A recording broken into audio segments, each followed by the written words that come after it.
Okay, సరే, నా పైన కేసు కట్టారు, బాగుంది.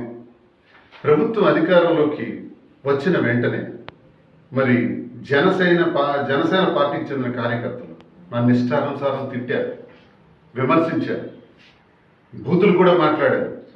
కొట్టేస్తామని, చంపేస్తామని, నరికేస్తామని, కారుతో కనబడితే కారుతో సహా తగలబెట్టేస్తామని నా మీద ఇష్టానుసారంగా మాట్లాడారే. సాక్ష్యాధారాలతో సహా కేసుకు పెట్టాను కదా. మరి ఎఫ్ఐఆర్ కూడా వేశామని మొన్న నాకు ఎఫ్ఐఆర్ కాపీ అందజేశారు. మరి వాళ్ళపై చర్యలు తీసుకున్నారా? అరెస్టులు చేశారా?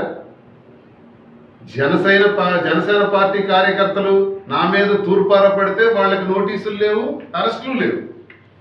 నేను 2 సంవత్సరాల క్రితం మాట్లాడిన మాటలకు మాత్రం నా పైన 41 నోటీస్, అరెస్టుకి సిద్ధం చేయడానికి ప్రయత్నాలు. ఏంటిది? మరి మొన్నను